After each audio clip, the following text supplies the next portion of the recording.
Good morning, everyone. Good morning. Good morning. We're here for a continuation on the final hearings for SB 2015-06. We are continuing today with employment, and we'll have the testimony and cross-examination regarding property values. Also, the advisory opinion from the tax assessor. Other administrative matters, Councilor? Yes, there are a couple. We have a couple of exhibits that need to be marked. There has been no objection to them being moved into small. The first one is the pre-file testimony of David Harris. That will be marked as Harris 1. It can be admitted as small. All right, that's cool. Then we have a number of board exhibits on certain of the advisory opinions. The town advisory opinions were previously marked by the town, so those are already exhibits. Board A will be the Rhode Island DEM advisory opinion. Board 1A, I'm sorry, will be the Rhode Island DEM advisory opinion. Board 1B will be DEM supplemental advisory opinion. Board 2A will be the advisory plan, the advisory opinion from statewide planning. Board 2B will be Planning Supplemental Advisory Opinion. Board 3A will be Rhode Island DOT Advisory Opinion. And 3B will be DOT Supplemental Advisory Opinion. Board 4A will be the Department of Health Advisory Opinion. And Board 4B will be the Department of Health Supplemental Advisory Opinion. Board 5A will be OER's Advisory Opinion. And Board 5B will be the supplemental OER advisory opinion. Board 6 will be the PUC advisory opinion. Board 7 will be... Hold on just a sec. I just want to, going back to Board 5. There's A and B. They're not marked on our list. I unintentionally omitted 5B, which is OER supplemental advisory. Okay, thank you. Board 6 is the PUC advisory opinion. Board 7 is the Historic Preservation and Heritage Commission advisory opinion, and Board 8 will be the Pasco Utility District advisory opinion.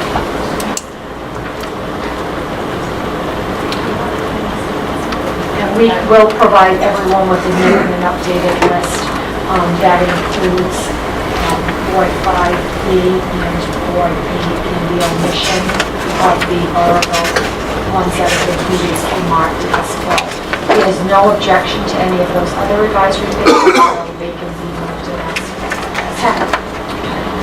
Should planning second supplemental be 2C? Oh, we need a 2C also, I'm sorry.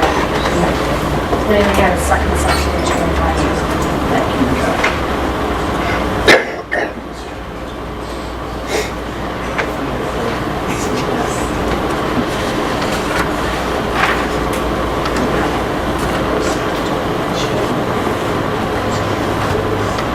Okay, there being no objection to this being admitted both, they are all admitted both. Anything further? I believe that at the last hearing, there were a couple of record requests that Todd is going to read into the record.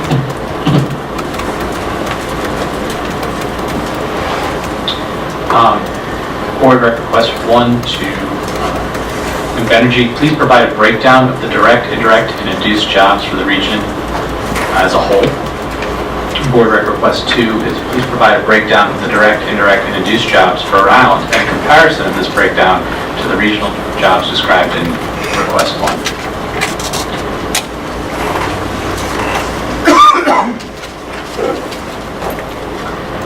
Okay, that's it.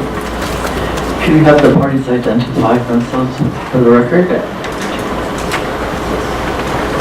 Good morning, Madam Chair. On behalf of Energy, Elizabeth Noonan, Michael Blazer, Nicole Rhode, Alan Shore, and Richard Rhode. Good morning, Mike McElroy for the town, and with me today is Bill Dimitri, the town solicitor. Jerry Elmer for Conservation Law Foundation. Greg Mancini from the building trades. Andrew Marcaccio on behalf of the Office of Energy Resources. Here with me is Deputy Commissioner Nicholas. Morning, Michael Sembley. Michael Sembley on behalf of Engineer David Harris.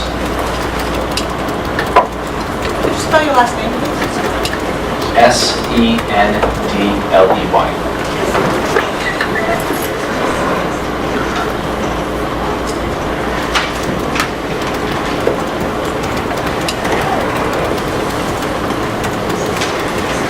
And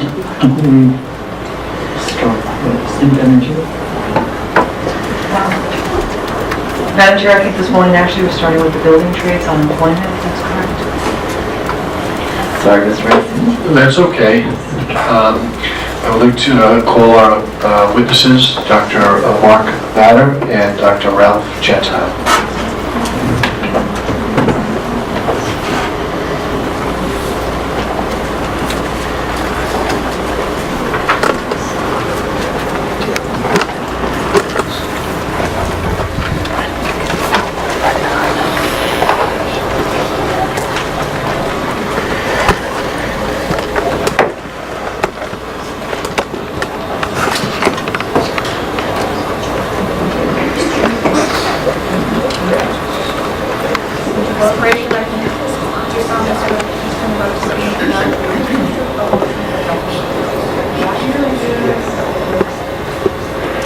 Thank you.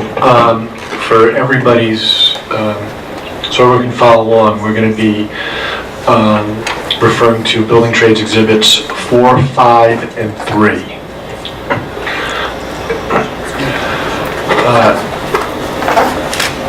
Dr. Gentile, could you identify yourself for the record and spell your last name, please? I'm Ralph Gentile. I'm Ralph Gentile. That's Gentile. Thank you, Doctor. Doctor, I'm going to ask you to look at, in your book there, what is marked as RIBCT Exhibit 4. See if you can take a look at it. Yes. Okay. Is that your CV? Yes, it is. Okay, and is that an accurate representation of your professional background? Indeed it is, yes. Okay, are there any changes to that CV? No, I have no changes to my CV. Thank you. If you could give the mic to Dr. Vatter. Dr. Vatter? Yes. I'm going to ask you to take a look at RIBCT-C, exhibit number 5. Yes. Is that your CV? Yes, it is. Okay. And is that an accurate representation of your professional background? Yes, it is. Okay. Are there any changes to it? No, there are not. Okay. I'm also now going to ask you to turn the tab to RIBCTC Exhibit 3.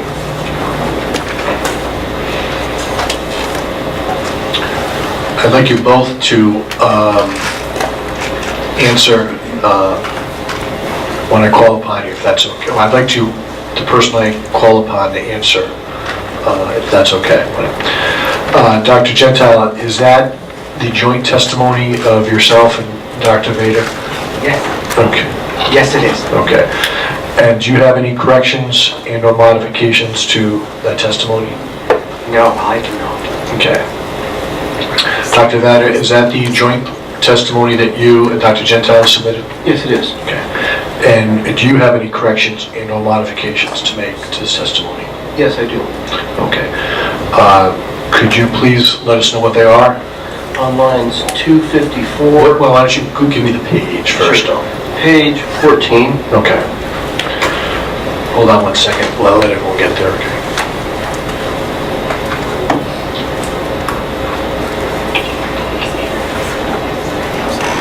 On line 254, the number 0.25 should be 0.75. Okay. And on line 255, the number 0.22 should be 0.78. Do these corrections in any way change the conclusions of your testimony? No, they do not. Okay. Do you have any additional corrections or modifications? No. Okay. Is your testimony true and accurate? Yes, it is. Okay. Dr. Gentile, is your testimony true and accurate? It is. Madam Chair, I have no further questions. Or you want them initial? So you need to make the initial, the changes on the docket Could you make the copy initial on the docket copy, sorry? and date and initial those changes.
I just have a question about the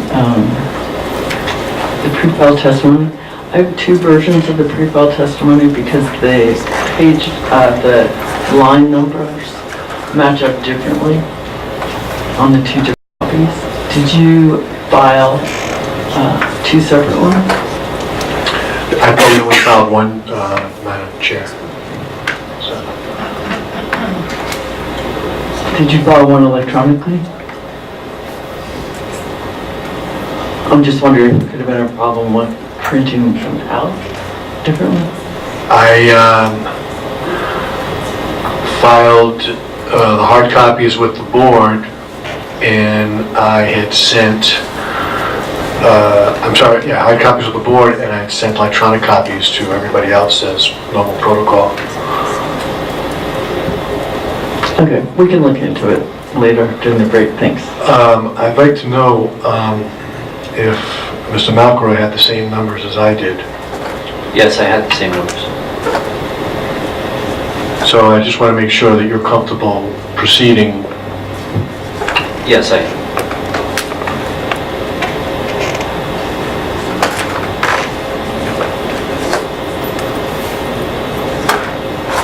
I don't have an explanation other than I don't think it's going to make a material change. I don't think there's a material change in their testimony. I can look No, into it's okay, we can figure out, I just mean, among ourselves, we'll figure it out during our break, not a problem. Okay, thank you. Is there cross-examination for the witness? On behalf of Venergy, no cross-examination. CLF has no questions for these witnesses. OER has no questions. No questions. Madam Chair, I have a few. Could we start with the proper pronunciation of both your names? Gentile. Gentile. Yes. However, Gentile. Okay. Botter. Botter, not batter. Botter.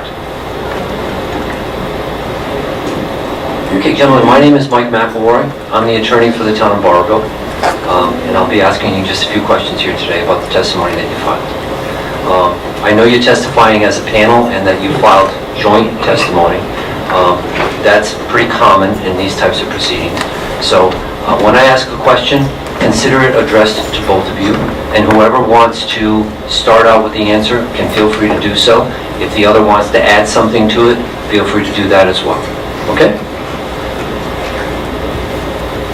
So I'm going to start with page 1, lines 15 to 16. And it says, our analysis indicates that the construction of CREC supports the Hardy and Tibaldi testimonies in terms of job creation. Is that correct?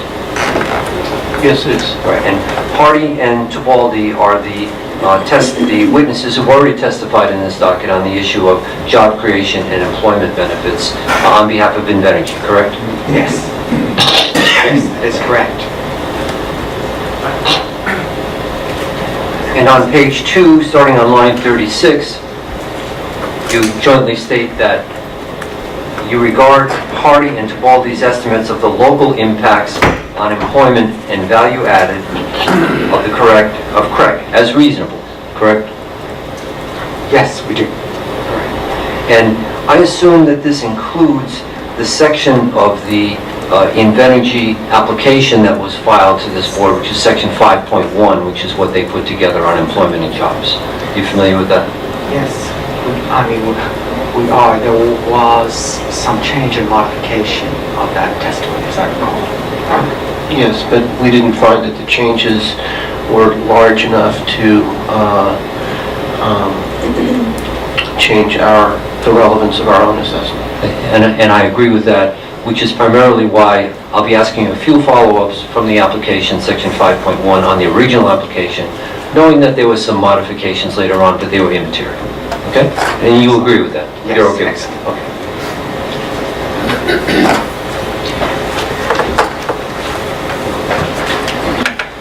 Okay. So what I'd like to do is I'd like to bring up table 5.1-3 if we could.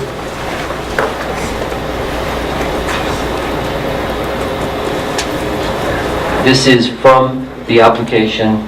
Again, we're talking about section 5.1, and this is table 5.1-3 in the application. There it is. And if we could zoom in on the table, if you can. There we go. So, I assume both of you are familiar with this? Yes. Yes. All right. So what I've done is I've taken a look at the table, and it seems to me that it's Rhode Island only economic development for the period 2016 to 2034, correct? Yes. And it's a bit outdated because we know that construction did not start in 2016, but is it fair to say essentially, due to the delays, the table would just slide forward? Roughly speaking. Right. So what I'm looking at is I'm looking at Rhode Island only economic development during the construction period in terms of employment, in terms of full-time equivalents per year. So I'm looking at the first subsection under construction period for those 4 years of construction. Do you both see that? Yes. And so what I did to try to figure out how many FTEs would benefit Rhode Island during the construction period, I just added up all 4 of them. And I came up with 1,945 FTEs. Does that seem reasonable? Yes. Would you like to check it, or call it 1,900? Well, that's just adding those numbers. I think you get about 1,900. Okay, thank you. Now that's the Rhode Island only number, correct? Those are Rhode Island only numbers, it says so at the top of the page. Yes. So what I'd like to do is I'd like to go to the Rhode Island and surrounding region numbers, which is table 5.1-4, please, if you could bring that up. And again, if you could zoom in. Thank you so much. All right, so what I've done is I've taken a look at this and I said, okay, this is Rhode Island and the surrounding region economic development results, again, for the 2016 to 2034 period, understanding that that was the original period that we were talking about. So again, in order to compare it to Rhode Island only, I looked again under the employment impact section, and I went to the construction period, and I looked at those 4 years, 2016 to 19, and I added them up. And I came up to a little over 6,100. Does that seem reasonable? Yes. Yes. Thank you. So, am I correct now that if I take the 6,100 jobs for Rhode Island and the surrounding region, and I compare it to the 1,900 jobs for Rhode Island only, it appears that the employment impact in terms of FTEs per year during the construction period will be about 32% for Rhode Island, subject to check. Yeah, that's a correct division. Thank you.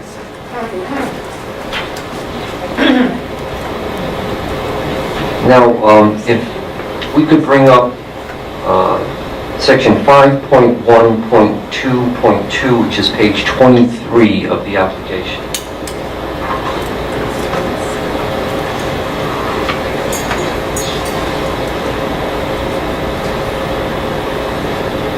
Thank you. And you're familiar with this table?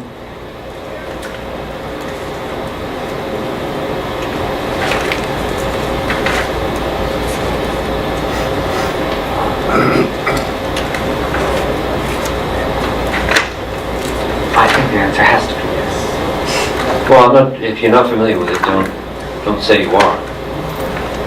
We can also take a break so you can read it if you'd like.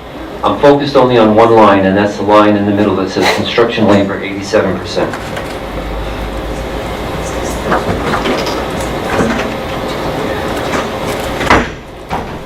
We can discuss that line. You prepared to discuss it? Yes. Yes, okay. First, let me ask a couple of preliminary questions. Are you aware of exactly where this plant would be located in Rhode Island in the northwest corner of the state? I think painfully aware. Okay. Why is it painful?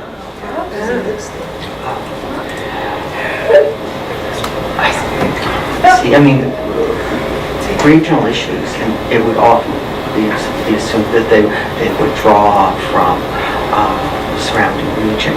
However, we do have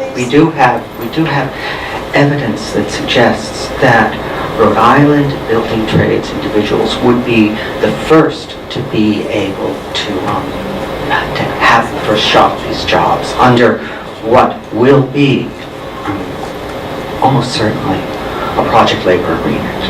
And this was an issue that we discussed in detail, Mark and I, and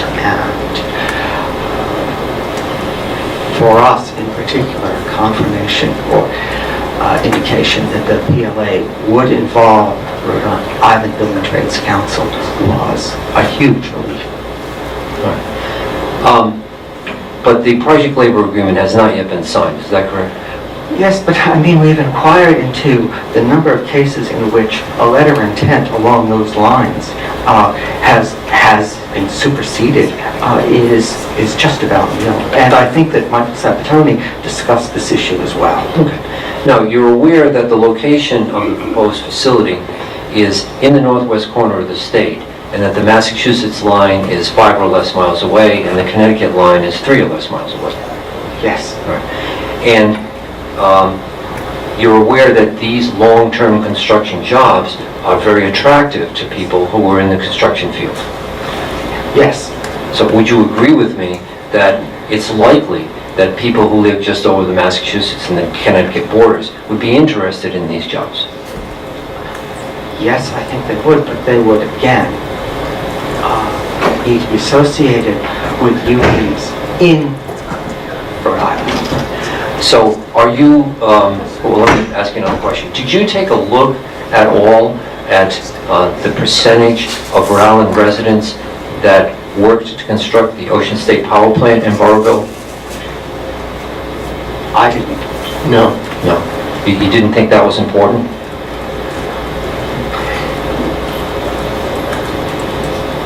For my part, the project labor agreement was the key agreement there, and simplified our particular analysis. So you feel confident that 87% of the construction labor is going to be Rhode Island residents, despite the fact that it's located so close to Massachusetts and Connecticut?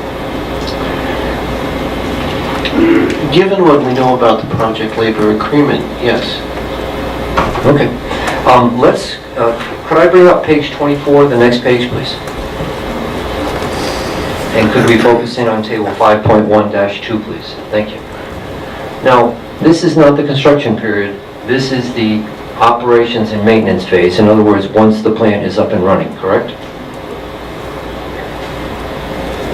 Yes. And the second line says labor, and it assumes that 100% of the labor for the permanent operation of the facility will be Rhode Island residents. Do you see that? Is that what it says? Yes. Now, there's no project labor agreement that's going to control how Invenergy hires the permanent employees for the plant, is there? We did no validation of this number. You did none? No. Do you think it may be overstated, given the location of the facility? We have no opinion about it. Well, just applying common sense as opposed to validation, would you think that let me just finish the question. Would you think that there would be some Massachusetts and Connecticut employees permanently employed at the plant? It's beyond the scope of our testimony. Okay. So am I assuming then that because you felt it was beyond the scope of your testimony, you never took a look at the number of permanent employees for the Ocean State Power Plant just on the road in Burrillville to determine how many of those were Rhode Island residents, Massachusetts residents, or Connecticut residents? No, that was beyond the scope of our testimony.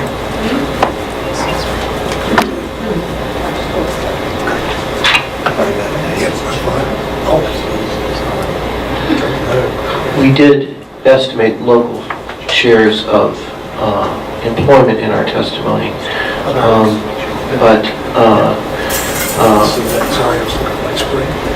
we did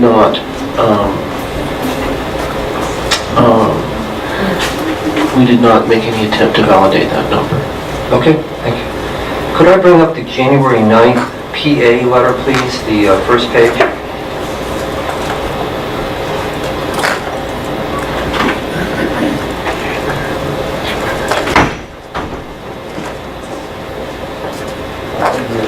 Exhibit 147. I'm sorry, January 9th, 2018.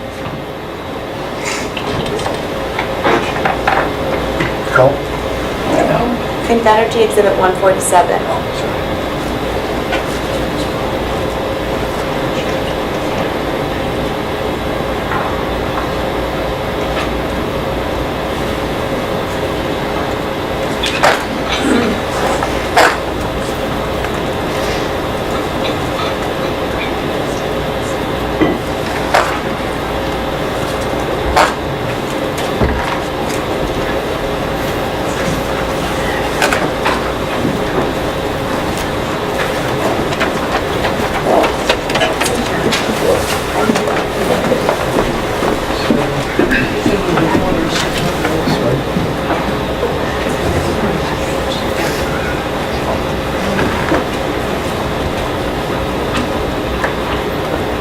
Okay, thank you very much. If you could scroll up and focus in again on the table in the middle, please. Thank you. Are you familiar with this? Table 1?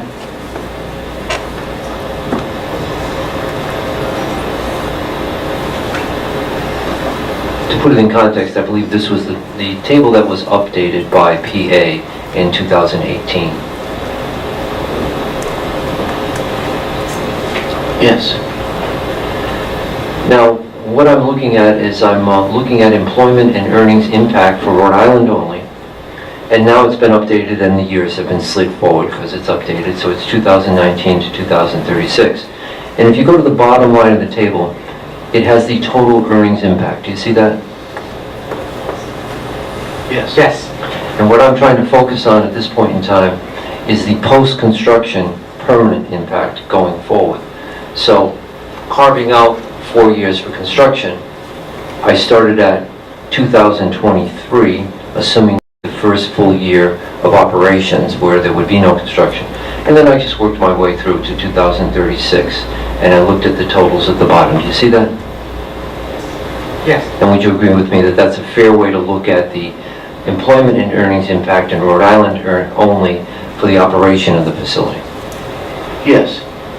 And am I correct that the employment and earnings impact for the operation of the facility in Rhode Island only from 2023 to 2036, according to this table, ranges from $11 million per year in 2023 to $14.5 million per year in 2036? Apparently. Yes. Well, You said apparently, does that mean you don't agree with it, or, I'm just reading the numbers off the page. well, when you filed your testimony, you said you were supporting what was filed We previously? didn't make any estimates of earnings impact. We looked at employment impact and impact on output, but we did not look at impact on earnings. Okay. So this combines both employment and earnings together, correct? That's correct. Does it seem reasonable based on the work that you've done? Yes, Right. we validated essentially what is there for employment. Thank you.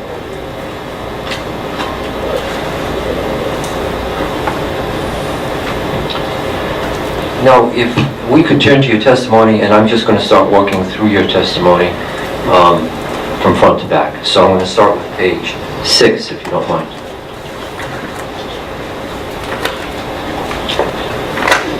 And starting on line 20, there's a question, and it said, for what geographical area are effects estimated? 120, yes, page 6.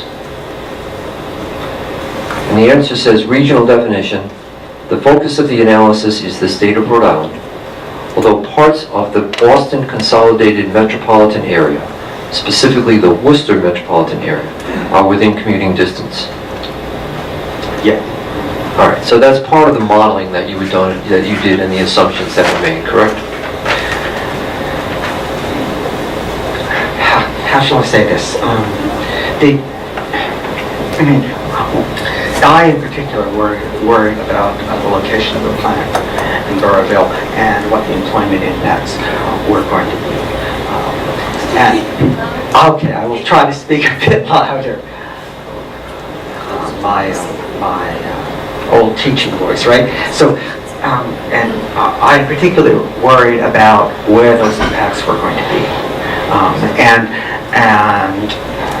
I included that discussion, particularly, I mean, Worcester is about 60 miles away from Burrillville, so is I'm sorry, so is...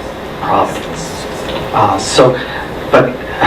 But the participation of the Rhode Island building and construction trades, the discussions with Michael Sabatoni and so on, made me feel that as we move forward, it was all right to focus on Rhode Island. Okay. When you said Providence is about 60 miles away as well, did you mean Providence is 60 miles away from Worcester or Burrillville?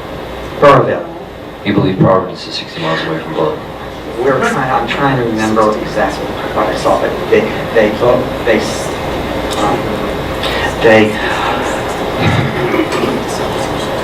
there was some reason to think that commutation could be possible from both places. Okay. No, I'd like to move on. I'm sorry, go ahead. I didn't mean to interrupt. In some of the modeling we did, there were coefficients involved. We did some brief work with the JEDI model, and there are local share coefficients in that model that are specific to Rhode Island. So those would reflect the relative openness of the state. If we could turn to page 7, and these are just basically context questions. As I understand it, on page 7, you're summarizing the employment impacts and the methodologies used to discuss the 3 types of employment impacts. Is that correct? Yes? Yes.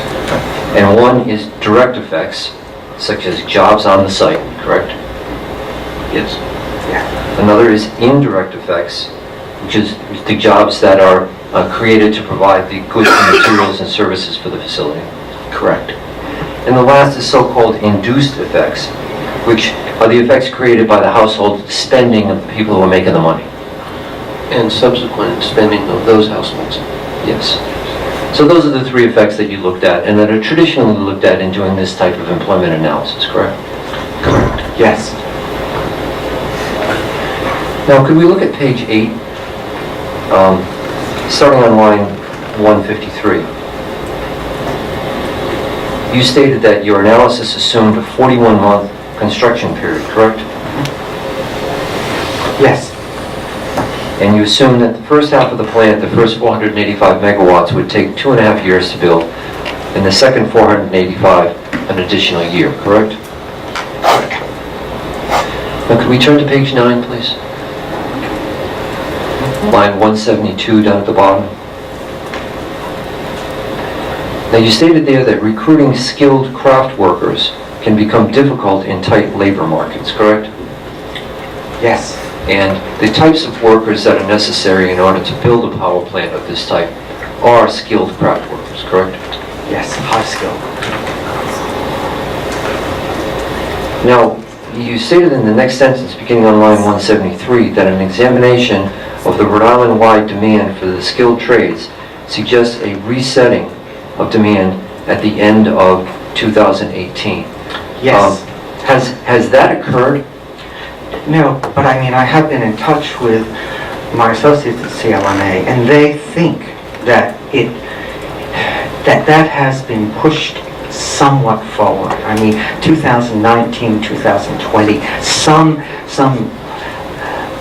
decline, finish of projects currently under construction, and some lag in construction projects going forward. I mean, this is forecast based, and this is based upon the queue of projects, right? I mean, those under construction, those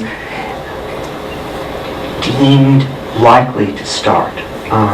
The window for that tends to be about 3 years, right? I mean, you can see forward based upon major projects under construction about 3 years in the future, and so you know, there's no guarantee.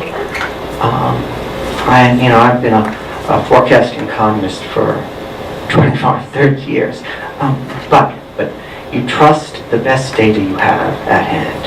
And so there was a decline in statewide jobs under the CLA methodology of about, I think, 1,000 or so for the skilled trade. So this could be helpful, but I want to add that there is uncertainty around when projects start. Now, I was involved in forecasting in 2008 and 2009, and there were assurances that the recovery package would be for spade-ready, shovel-ready jobs. And since I followed Public Works and Utilities and was responsible for that category, I was well aware of when that money was flowing through. And so I know that there are major projects, particularly on the education side, in the offing for Rhode Island. Could you give me some indication, as you're saying you've got an idea of what's going on about 3 years out? No, I mean, perspective, the ability to see 3 years out. I've been working with this data for quite a while. Oh, I understand.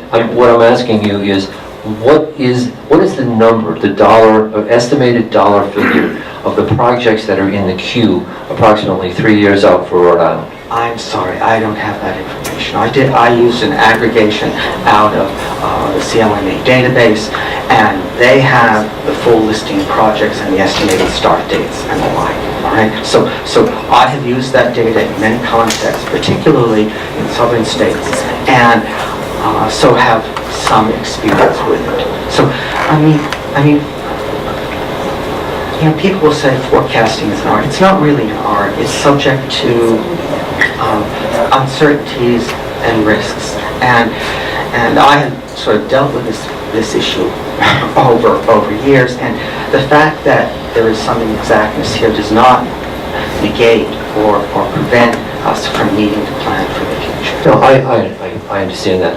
I'm just trying to get some handle, and I'm not asking for the exact number. I'm asking for a ballpark estimate as to what's in the queue in Rhode Island for the next 3 years. Okay, I would have to actually look at the specific queue of projects. All right, this was an aggregation based upon the algorithms that they have created in terms of construction trades. Would you say that right now, as we sit here today, we're in a tight labor market for skilled craft workers?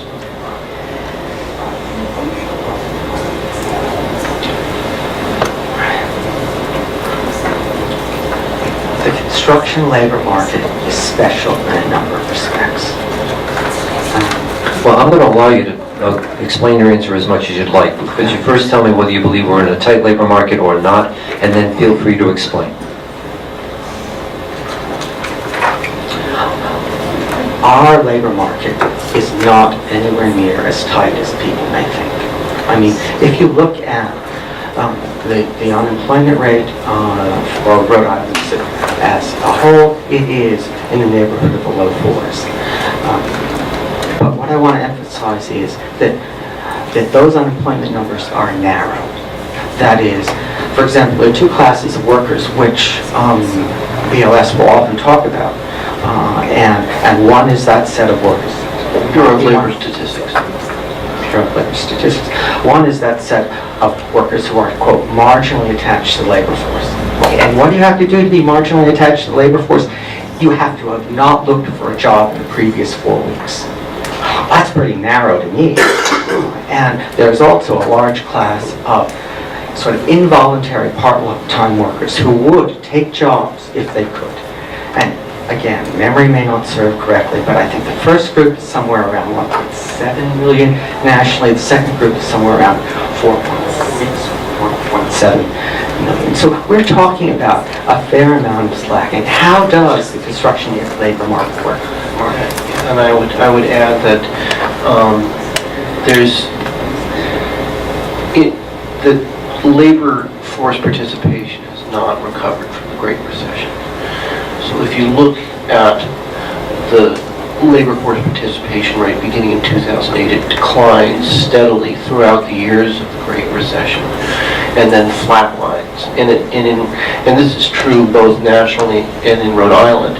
And in Rhode Island, it has just begun to recover, and there are people who can be brought in to the labor force with the right opportunity. And what we see with the Building Futures program is an example of how that can happen.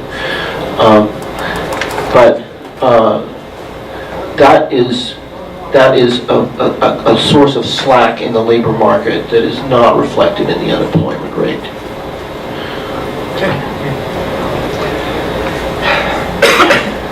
You think? So That's good. That's really good. Let me ask another question.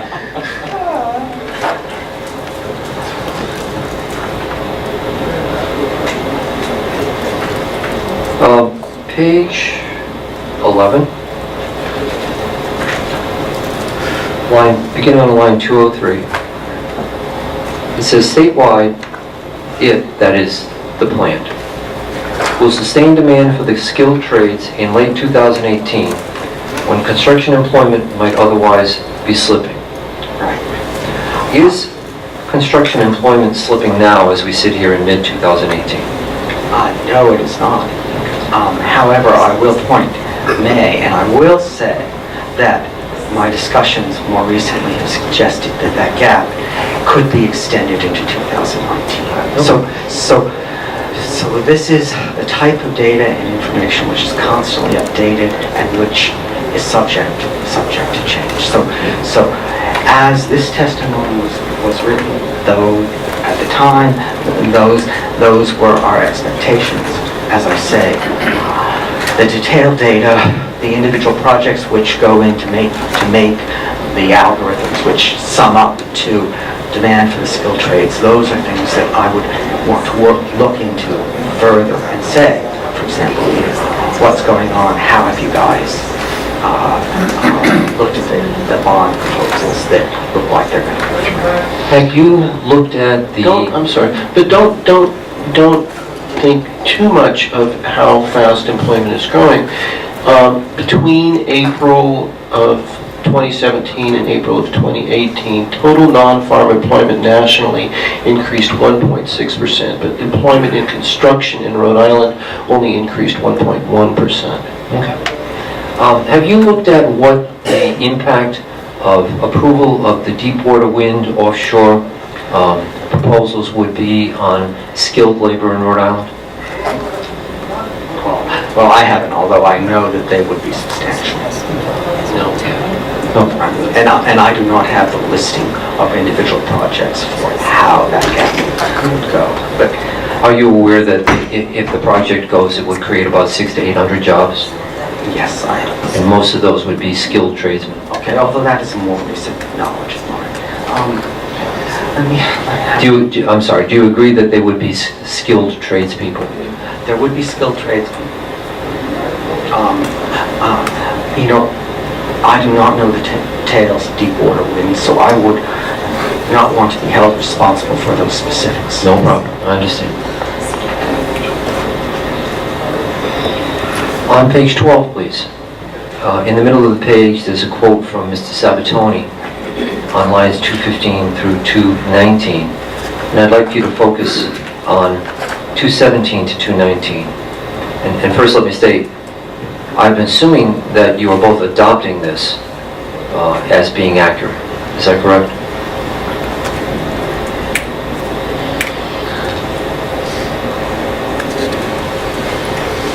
With the correction that he made here on Thursday, which is that spousal income is not counted here. Correct. So that he was in error when he said most of the workers would be driving 100% of their household income from this facility because he forgot to include the spouse income, correct? That's correct.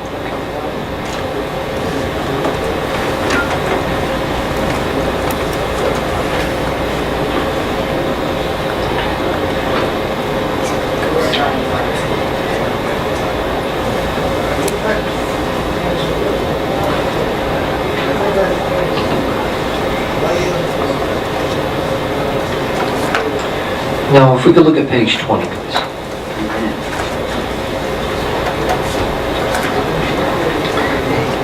And I'm looking at lines 375 to 385. And the topic here is how much your results depend on your assumptions about construction lead time, correct? Correct. Now, you've made certain assumptions. So, for example, in line 376 and line 377, you've assumed that the first half would be built in 29 months, and the second half in an additional 12 months. If you add together 29 and 12, you get the 41 months that we pointed out earlier, correct? That's correct. All right. Now, if that were to change, if the construction lead time were to be reduced, am I correct that a shorter lead time could result in the need for more out-of-state hiring?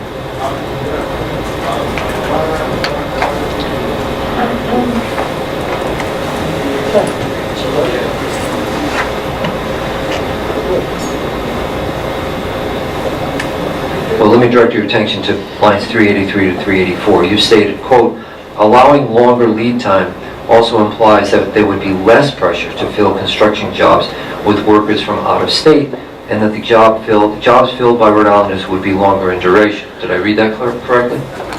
Yes, you did, but it was not as apparent when we wrote this testimony a year ago that a project labor agreement was imminent. All right. Well, would you agree with me that to the extent the lead time is shortened, that the jobs filled by Rhode Islanders would correspondingly be shorter in duration? Yes. Which would reduce the construction employment impact dollars that have been calculated, correct? Oh, that's not clear. You don't? You're not sure? I mean, if you accelerate the construction of the plant, you're going to be paying people at a higher rate, and so that's going to have an upward impact on construction spending. That's all I have. Thank you very much. Thank you for your time. May I have a few comments?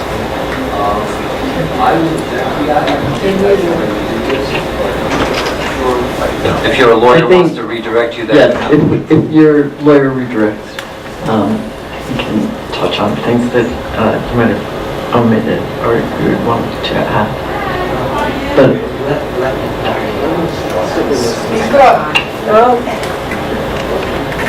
are there other questions?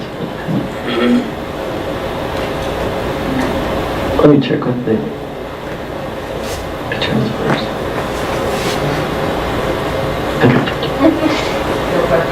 No questions for Energy?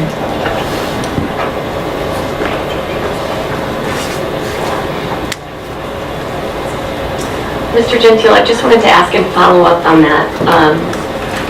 If the construction period were to be shortened, accelerated, how would that shorter construction period affect your analysis? Well, this is the same.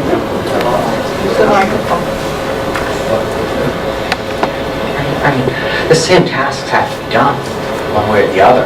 And so that would take the time and effort of trades workers and other people. So we are not talking about anything less in terms of employment and income. We're probably talking about more because that accelerated rate would evolve over time, perhaps, probably. And so a shorter period of time would probably lead to at least the same and probably greater economic impacts beneficial to Rhode Island. And then back to those lines on page 23, 83 to 385. So you said a longer lead time would imply there would be less pressure to fill construction jobs with workers from out of state. But I think I hear you saying a shorter lead time would not increase pressure to hire people from out of state. Is that what you're saying? We're saying that we wrote this line at a time when it was not as clear what the institutional arrangements giving Rhode Island workers first shot at these jobs would be. And now it is clear. It is definitely clearer. There's a letter of intent regarding the project labor agreement.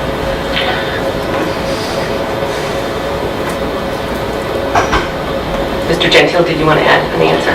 No, I think that's more than adequate, that answer.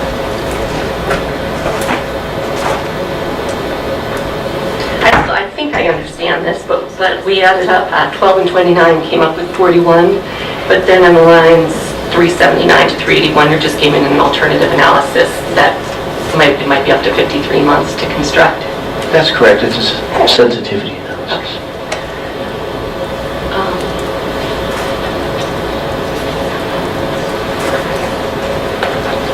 Should turn to page 16. I just wanted you to clarify. There's a question about on line 287. Should Rhode Island EFSB be interested in employment impacts outside the state? And your response, to paraphrase, says that emissions are a global issue and so should employment be an issue beyond Rhode Island. So are you saying that we should be interested in employment impacts outside the state, this board? We're surmising that we would be, since, the state is clearly interested in emissions outside the state. It's not as though we don't care at all about employment impacts outside the state, even if we're primarily interested in employment impacts within the state.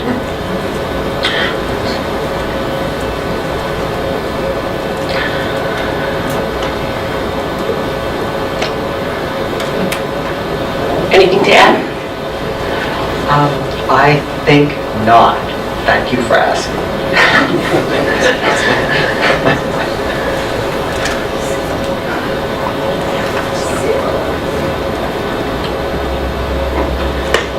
I would be interested in the board making a data request on it's come up several times now, to look at Ocean State Power and find out during the construction period what the percentage of jobs were from Rhode Islanders and what were from out of state. Do you want me to respond to that? The record request is needed to be able to That's fine. I would just tell you that Ocean State Power was constructed a number of years ago. I'm not sure that data is available. We'll certainly do our best. That was one of my redirect questions to the experts, but I don't know if that data is available, but I will do my best to find out. Okay, thank you. In fact, I'm not even sure that contractor's in business, so the general contractor anyways. Madam Chair, that's all I have right now.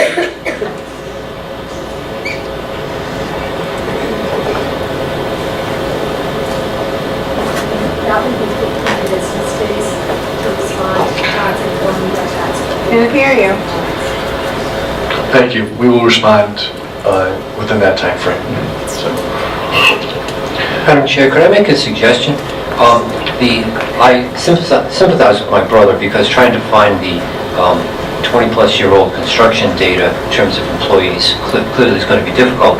On the other hand, we know that there are permanent workers working at Ocean State Power today, and I think it might be helpful to get on the record the split between residents of Rhode Island, Massachusetts, Connecticut, and elsewhere that are currently working on a permanent basis at Ocean State Power, and maybe that could be a data request that is easier to answer. I would like to add that. I'd like to ask both. If the answer is you can't get that data, then that's the answer for the first section. But I think that's also come up with a 100% number. So getting also information about for the day-to-day operations, what the percentages are. So I'll add that. If you want me to, that's fine. I would just note that our intervenor status, I know it was for employment, but I assumed everyone knew it would be for construction employment. We really, I don't have a relationship, the building trades doesn't have a relationship with the owner.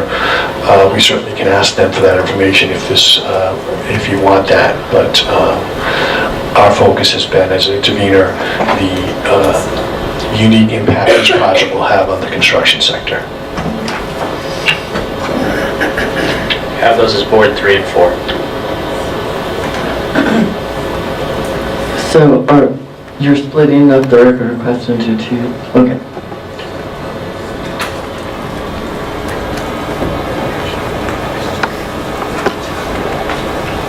Are there any other questions?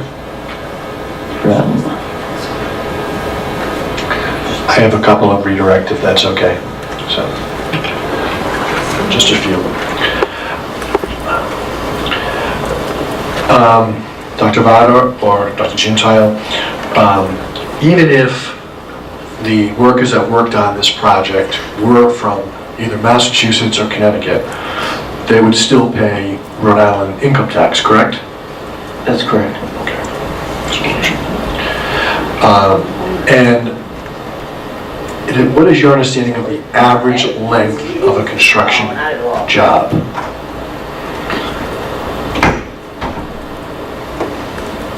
The average length of a construction job.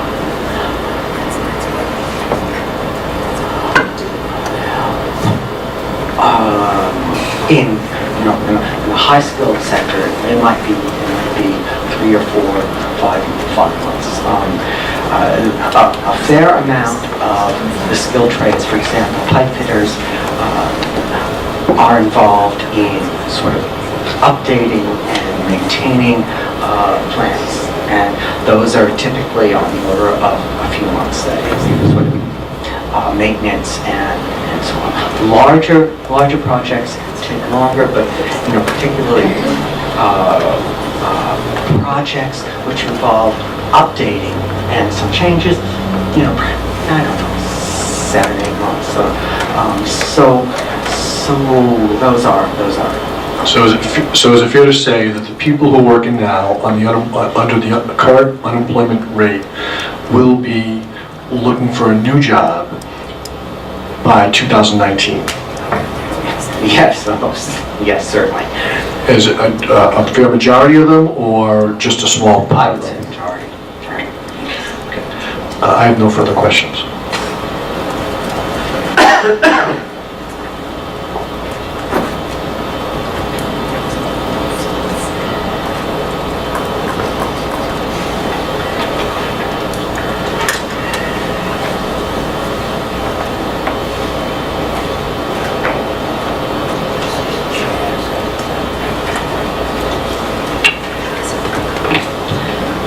Good morning. I do have a question. In the testimony, and you may have said this already, I apologize if I missed it. You're using the capital cost estimates for electricity generating plants by R.W. Beck. You cited the November 2010 version of that. Has that information been updated? There's a 2016 report available through EIA now. Yes, it has been updated. In fact, we mentioned that it's been updated in the testimony. I'm trying to find where we said that. The technical appendix still cites the 2010 as a footnote, so I was curious. Oh, that footnote has not been updated, I think.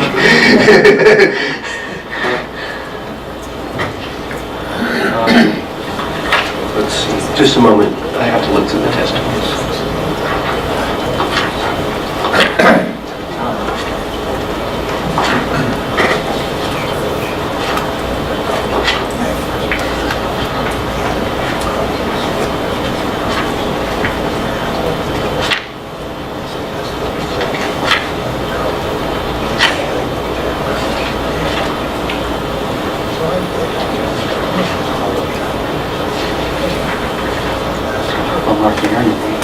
Okay, if you look at lines 297 to 301,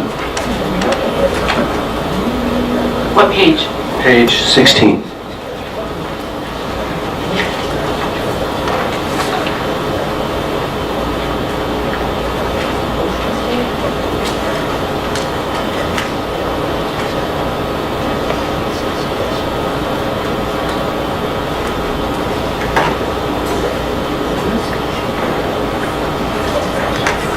And we'll just note, the board may be looking at slightly different line numbers, but on the screen, that's what the witness is referring to.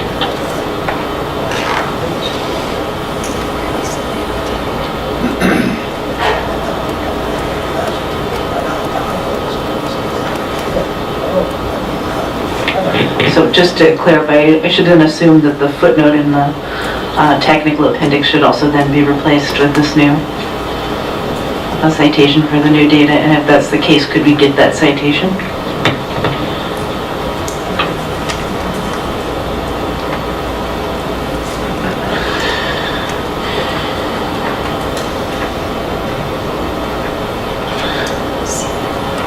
I'm not sure that the updates have been done by R.W. Beck.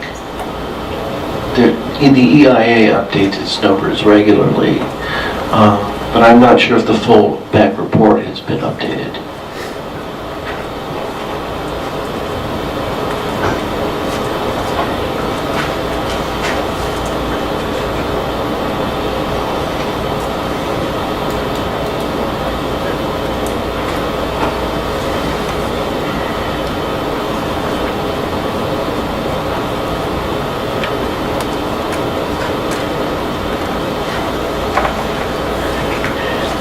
Are there any more questions for these witnesses? Can you clarify that a bit more? So on line 16, we replaced the Beck numbers with updated overnight capital and operations and maintenance.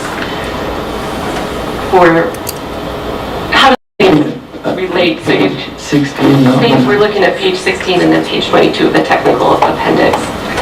So you're saying you used the Beck study with the old numbers for the dollars per job calculus in the EI. Can you just explain how the two... That which has not been updated came from the original Beck study. Okay. That which has been updated came from the EIA's website as of the time we wrote the testimony. Okay, so both, the footnote correct on 22 and the description on page 16. That's correct. Okay, got it. Thank you. And I'm sorry for saying it wasn't correct. Now that you pointed out to me, it looks good.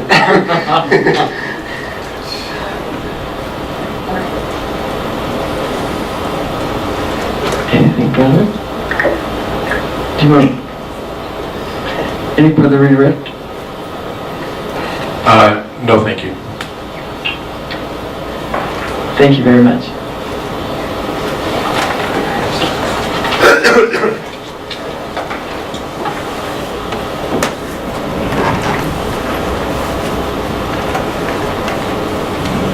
Okay, before we start the next witnesses, we'll take a 10-minute break.